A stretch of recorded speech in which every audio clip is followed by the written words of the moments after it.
It's finally here. The most anticipated EV yet has finally reached the UK. The Tesla Model 3 may be the best-selling car in Europe in all types, but the Model Y is already the second best-selling EV in Europe after the Model 3, and it's only been on sale for a couple of months. Can the Model Y do as well in the UK as it has been in Europe?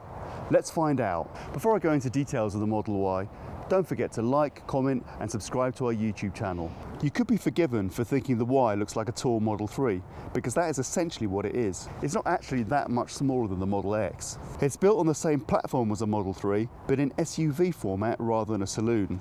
Not only does this give more headroom space, it also means that this car is what many thought the Model 3 should have been, a hatchback. You do pay a little in weight for the extra size, with the Y being 150 kilograms heavier than the 3. The UK is getting the same two Model Ys as elsewhere, the long range and performance with 10 grand separating them in price. Both are dual motor. We have the long range here, which you can order for delivery early in 2022. The performance will be arriving more like mid-2022 or even later. Like other Teslas, the options list is short, making specifying your car much easier than most other brands. As before, while you can test drive at Tesla showrooms, you buy online. The basic colour is white, with black, grey or blue £1,100 extra. The red we have here is £2,100 more, so the colour choices are exactly the same as the 3. The long range comes with 19-inch Gemini wheels as standard, but this car has the optional 20-inch induction upgrade rims. The performance has 21-inch versions of the Uber turbine wheels that the Tesla Model 3 Performance now comes with. There are two interior choices, but right now the 7-seat version of the Y you can specify in the USA is not available in the UK. The Y arrives with the black edge trim rather than the chrome original Teslas had. Whether you like this or not is a matter of taste, but at least it's consistent. The black continues around the wheel rims, so accentuate that crossover SUV look and add some durability. If you thought the 3 looked like a frog, the Y does even more. Amazingly, the Y has the same ultra slippy 0.23 drag coefficient as the 3. Only the Porsche Taycan is more streamlined. Like the Model 3, the default mode of entry is with a key card. However, also like the Model 3, you can set up your smartphone to be your keyless entry system, and then you can just walk up, push the handle like that, and the car unlocks. The Y interior options are exactly the same as the 3's. The basic style is black, with seat material made out of fake leather-like substance. We still don't like this fake wood veneer dashboard. For £1,100 extra, you can go for white seats, which swaps the wood veneer for white. The seat styles are exactly the same, with a non-adjustable headrest. They're pretty comfortable to sit in for an extended period. They're 12-way adjustable with a memory function, although the lumbar function is only available on the driver's seat. Unfortunately, like so many things about this car, that memory function is only accessible for the LCD panel. That includes the heating function for the seats, although the LCD buttons for these are pretty obvious. Of course, there's plenty more headroom than a Model 3, and you're also sitting higher as well, so your kind of view of the road is higher too. You'll notice that there's no dashboard display, just the 15-inch panel like you get on the 3. Smartphone lovers will appreciate the fact that you have two full-sized points for charging your phones. Under here is a really quite sizable cubby, plus a couple of cup holders. You'll also notice they put a rubber mat in the bottom there to make change not fly around, to make it easier to get out. Underneath this armrest is yet another cubby, and I don't know if you can see that, but there is a regular car power adapter in there as well. Like the facelift Model 3, you'll notice that all this trim is now a matte finish rather than the glossy finish of the original 3, which was a little bit of a fingerprint magnet. Another thing that operates only via the LCD is the glove box. It's a decent size, maybe a little bit on the small side, but having it open only in software is a little bit of an annoyance. You'll notice there's a rather odd looking contraption. That's actually a USB memory key, and that's designed specifically for use with the Sentry mode that this car has, which we'll talk about in a bit. If the front seats of this car are a little bit more spacious than the Model 3, the rear is a lot more spacious. So you'll see there's a lot more headroom here and more knee room, and also your feet are, because you're sitting higher up, your legs aren't at such a kind of acute angle as well. All three rear seats are actually heated, but unfortunately you can only operate that from that front LCD panel. And families will enjoy the fact that you've got ISOFIX points on both of the rear seats, only the outer ones, and the front seat doesn't have those. This middle seat is actually wider and more comfortable than most middle seats. And if you only have 2 occupants, you can fold it down, you get a couple of cup holders there as well and an armrest. The panoramic sunroof stretches the entire length of the car, unlike the Model 3, which has a strut in the middle of it. This is a particularly nice feature, aiding the sense of space in that middle seat. You get a decent amount of footroom for the middle passenger. Rear passengers also get their own adjustable vents for the air conditioning and a couple of USB-C ports for their smartphones. You get seat back pockets for your kids to put their copies of Elon Musk's autobiography or whatever it is kids read these days. Overall, it's a minimalist but really comfortable interior. The reason why you buy a Model Y over a Model 3 is primarily boot space. Now, you don't get a kick release, but the boot release is automatic, at least, like the facelift Model 3. Now you'll see this is a really big boot. As standard, it's 864 litres. There's a space under here, really sizable actually, one of the biggest spaces underneath the boot floor that we've seen. Plenty of room for your charging cables and those horrible flaps that Tesla gives you as well. But you could put a bag in there, very useful. This car also has, if you want to come here, cameraman, this tiny extra space here, which I think is something to do with the fact that you can have a 7-seat version. You could maybe put a very, very flat child in that space if you wanted to. We really like the fact you actually have seat releases in the back of the car. Only really premium Mercedes have this. Before we deploy those buttons, I just want to point out one extra thing, is that this central section can actually be removed separately for putting your skis or a ladder or something through there and still have 2 rear occupants. So this is a 40-20-40. So these 2 buttons, you see that one gets rid of the 40 and the 20, and that one just gets the other one. Really convenient, nice flat boot. Now this is absolutely enormous. This is 1,869 litres of boot space. That's more than an Audi e-tron, which is a much bigger car, and more than a Skoda Enyaq iV. In fact, this is probably the biggest boot in its class. You've even got a little extra space in the wings for shopping or maybe putting a small dog in there. Of all the things you have to search for on a Tesla menu screen, frunk isn't one of them. There you go, it's opened. So this frunk is decidedly large as well. It is quite a bit bigger than the Model 3, particularly the latest one with the heat pump underneath it. This is 117 litres on its own. You could probably fit a big overnight bag in there as well. So there's tons of space. In fact, Tesla claims that overall, all things taken into consideration, the overall figure is 2,100 litres, which is enormous. So here's a reasonably sized backpack. Put it in there. You could probably put about 3 of those in there. Tesla usually reigns supreme for range as well, but here actually the Model Y has been caught up with by some of its competitors. The long range we have here has a range of 315 miles in the WLTP rating, and the performance version 298 miles. These are great figures, but some Korean cars have that kind of range, and the Volkswagen Group SUVs are also very competitive, maybe a little bit more, and the Mustang Mach-E extended range goes quite a bit further. But that does have an 88 kilowatt hour battery, and this officially only has 75 kilowatt hours, although you're never really quite sure with Teslas how much battery they really have. So this car doesn't have the mile-munching range capabilities of the Tesla Model 3 long range and performance, but it's still pretty much on the high end for electric SUVs, beating, I don't know, the Volvo XC40 or the Jaguar I-Pace. Of course, what no other non-Tesla SUVs have at their disposal is a supercharger network, which makes long distance in any Tesla much less painful. Unlike the Model S and X, Tesla switched to a standard CCS charge port for the 3 and Y. You just push the charge cover to open it. AC charging is supported up to 11 kilowatts, and if you do have 3-phase power, it will take 8 hours 15 minutes to charge from empty to full. A 7 kilowatt supply will take more like 12 hours. Of course, DC charging is where it's at with Teslas, and this goes all the way up to 250 kilowatts efficiently.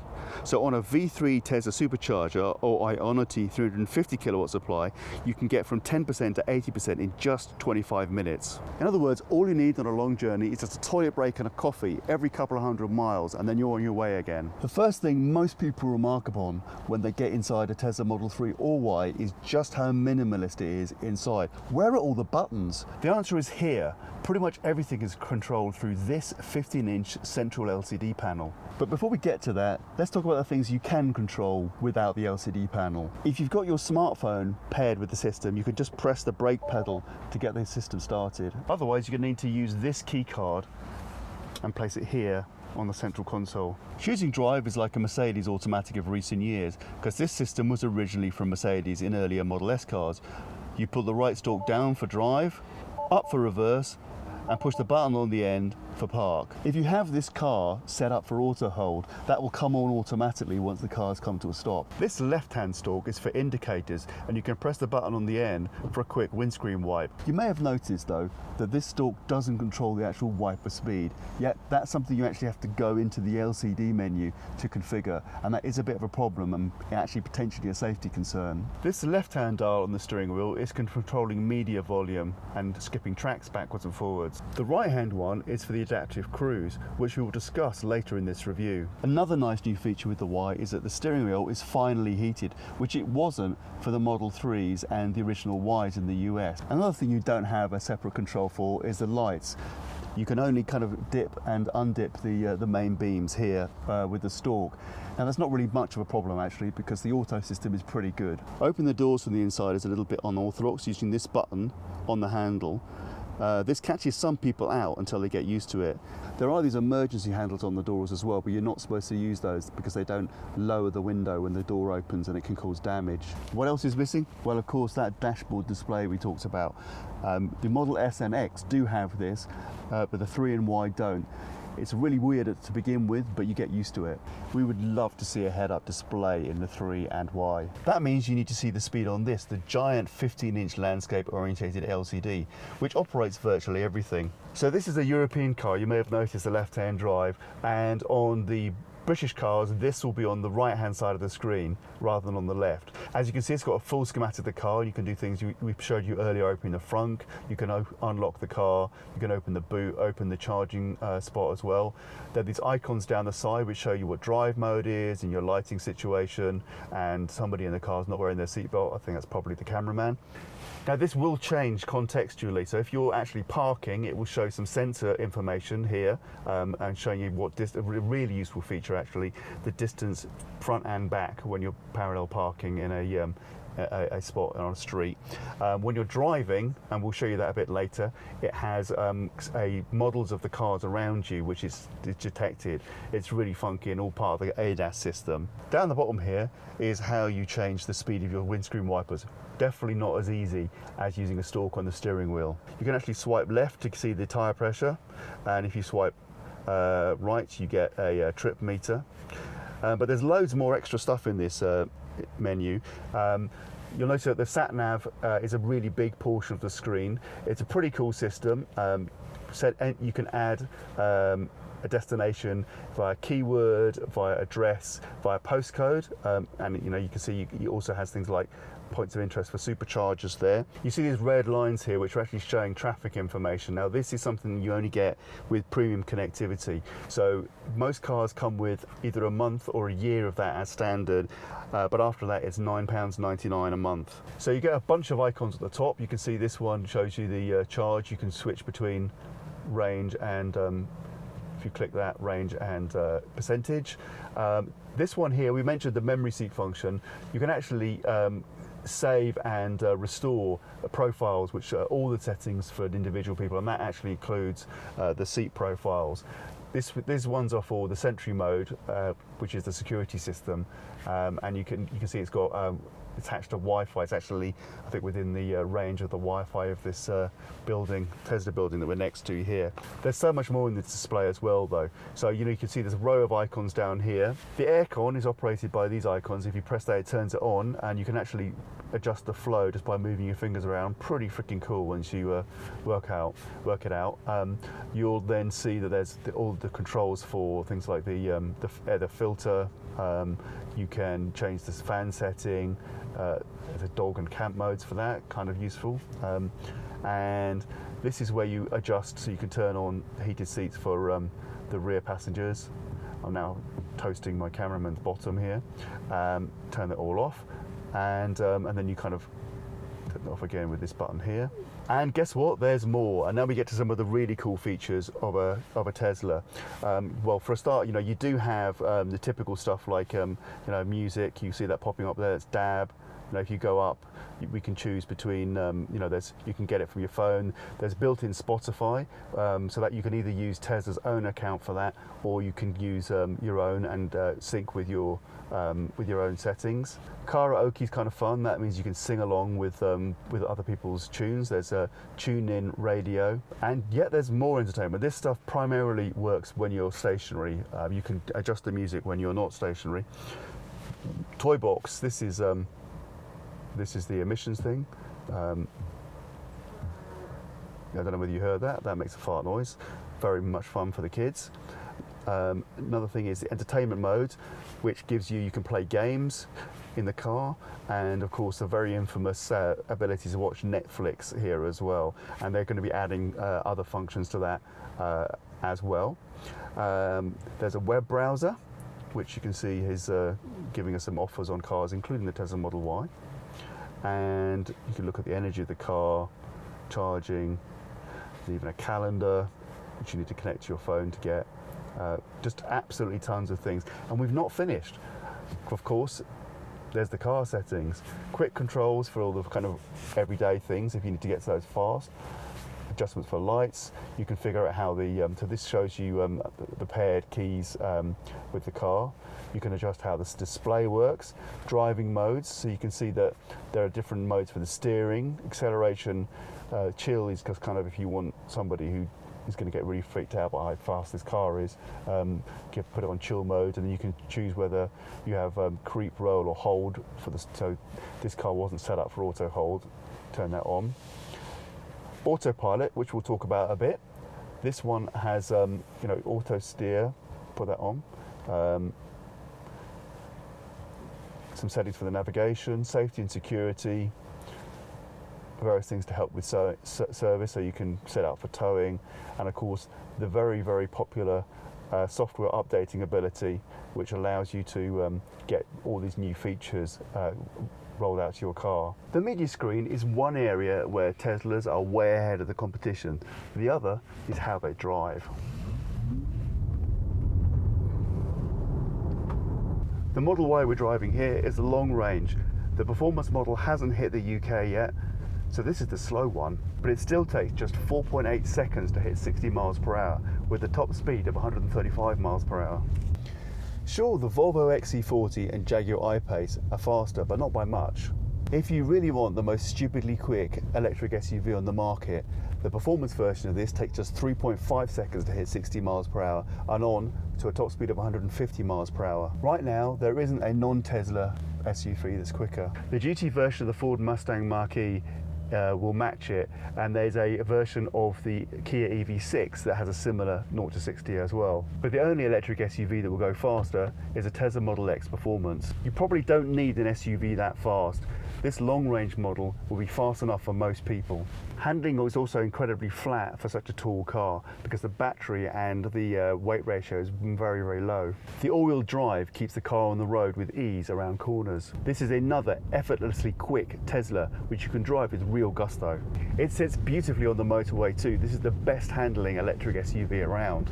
But compared to a Model 3, it doesn't have quite that kind of chuckability. This Y, being a long range, doesn't have as hard a suspension as the performance models, and so it copes with bumps pretty well. The performance version of the 3 has got quite stiff suspension, so it does show the bumps.